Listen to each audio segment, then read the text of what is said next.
హెచ్చరిక, దైవజనుని హెచ్చరిక.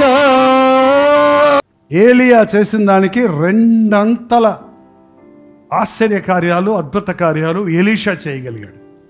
కారణం, ఎలీషా మీద ఉన్న ఆత్మ కోసం వేడుకున్నాడు.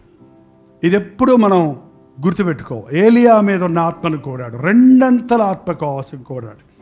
ఇవాళ ఒక దైవజనుడు తర్వాత కంటిన్యూ అయ్యే సేవ రెండంతల ఆత్మతో చేయగలిగినప్పుడే ఈ ప్రపంచం రీచ్ అవుద్దండి. ఈ రోజుల్లో పరిచయం ఎలాగుందంటే, ఆ దైవజనుడు ఉన్నప్పుడు సేవ బాగా జరిగేది, ఆయన తర్వాత సేవ మూలబడింది, సంఘం మూతబడింది అండి. ఇవాళ ఆ మందిరాలలో దైవజనులు వాక్యాన్ని ఉన్నట్టు బోధించే ఆ దైవజనుడి మీద ఉన్న భారం కలిగిన వాళ్ళే. చాలా మంది దైవజనులు పేర్లు చెప్పడం నాకు ఇష్టం లేదు, కానీ ఈ దీన సంఘం అటువంటి పరిస్థితుల్లోకి వెళ్ళకూడదు. ఇక్కడున్న యువత, ఇక్కడున్న నెక్స్ట్ జనరేషన్ ఏ పునాదుల మీద ఈ సేవ కట్టబడిందో, ఫెయిత్, ప్రేమ, విశ్వాసం, త్యాగం, సమర్పణ, కష్టం, కన్నీరు, వేదన, ప్రసవ వేదన పడి ప్రభు కొరకు ఆత్మలను సంపాదించడం అనే సేవలో ముందుకు సాగాలి. ఈ పరిచర్య నాయనా నీ రాకడ వరకు నిలిచి ఉండాలంటే నువ్వు మాకు తోడు ఉండాలి.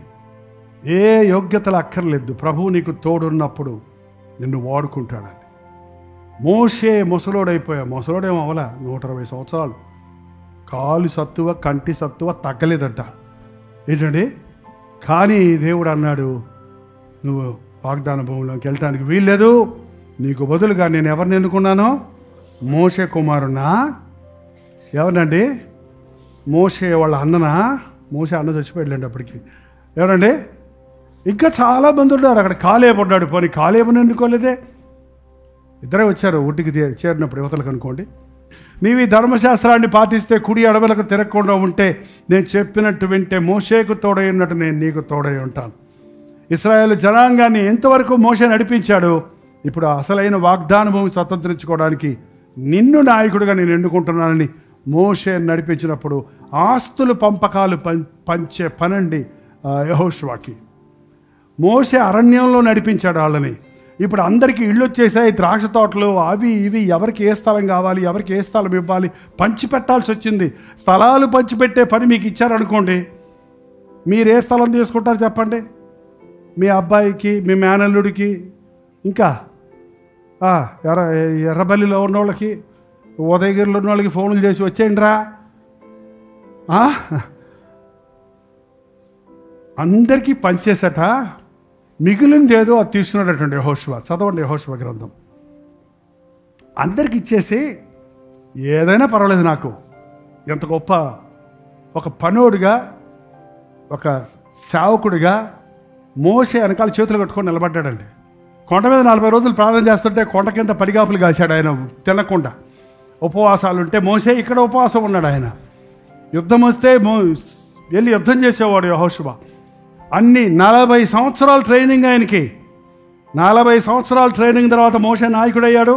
మరి 40 సంవత్సరాల ట్రైనింగ్ తర్వాత యెహోషువ 4 సంవత్సరాలు అయిపోయిందన్న బైబిల్ కాలేజ్ వెళ్ళిపోతాను అంటున్నారు. 10 మందికి సంఘం చేయడానికి 3 నెలలు సంఘం, 3 నెలలు ట్రైనింగ్ ఎందుకు నీకు?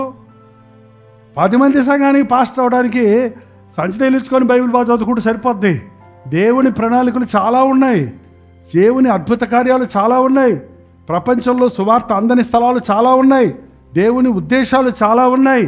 కానీ వాటిని రీచ్ అవ్వకుండా మధ్యలో ప్రభువుకు గుడ్ బై చెప్పినట్టు ఓరఫాలాగా, ప్రభు నువ్వు అంటే నాకు చాలా ఇష్టం, వస్తానయ్యా, దేమా ఇహలోకమును ప్రేమించి నన్ను ఎవరిని ఎవడనుంటాడా బుద్ధి లేనుడు?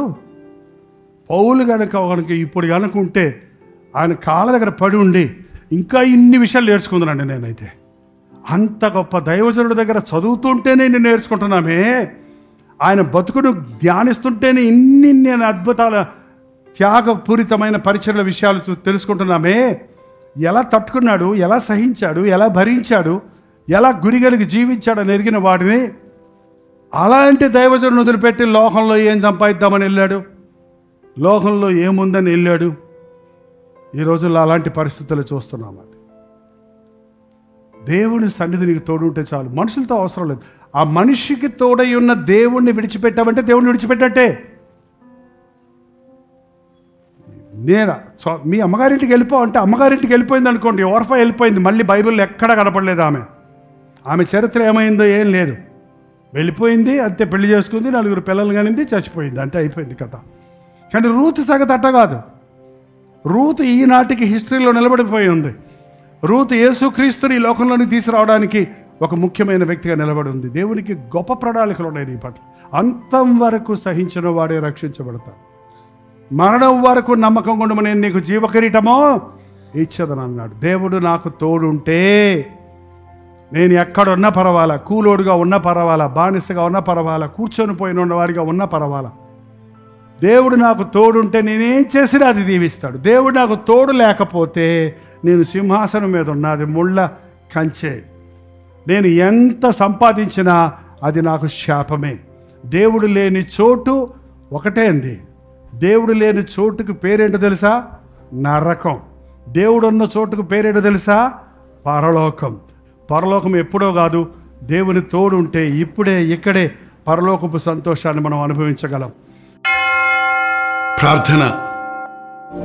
నీ చిత్తమే నా పట్ల సిద్ధించును గాక, నీ చిత్తమే నా పట్ల జరగనిమ్ము నాయన. నాయన నీవు హర్షించే కొద్ది నీ బలిష్టమైన హస్తము కింద నేను అడిగి ఉంటానయ్యా. నీ చిత్తములో నీ సమయంలో నీవు హెచ్చిస్తావని, నీవే ఉద్దేశంతో మమ్మల్ని రక్షించుకున్నావో, ఏ ఉద్దేశంతో మాకు ఈ గొప్ప భాగ్యం ఇచ్చావో, ఆ ఉద్దేశాలు మేము రీచ్ అవునట్లుగా మేము నీకు అప్పగించుకుంటున్నామయ్యా. ఇక్కడున్న ఒక్కొక్కరి జీవితంలో తండ్రి నీ సన్నిధి దయచేయ్యా.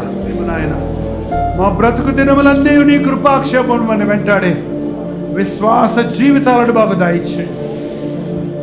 ఆ కారువలే శపితమైన దాని కొరకు కక్కుర్తిపడి కుటుంబానికే శాపకరంగా మారిపోక, దేమావలే యహలోకాన్ని ప్రేమించి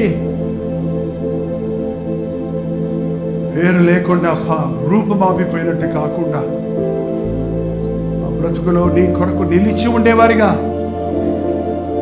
అగ్ని పరీక్షకు నిలిచి ఉండేవారిగా, నీ సింహాసనం ముందు నిలబడ్డప్పుడు బలా నమ్మకమైన మంచి దాసుడా అని నీ మెప్పునందేవారిగా ఉండడానికి సహాయం వచ్చింది. ఆత్మను మా హృదయాల్లో కుమ్మరించి మా బ్రతుకుల్ని నీ చిత్తానుసారంగా మలుచుకోవడమని క్రీస్తు నామములో అడుగుచున్నాను తండ్రి. తండ్రి అయిన దేవుని యొక్క ప్రేమయు, కుమారుడైన క్రీస్తు యొక్క కృపయు, ఆదరణకర్త అయిన పరిశుద్ధాత్మ యొక్క సహవాసం కూడి వచ్చిన మనందరికీ, లైవ్లో వీక్షిస్తున్న వారికి ఇప్పుడు నువ్వు సదాకాలం తోడై ఉండును గాక. ఆమేన్, ఆమేన్, ఆమేన్.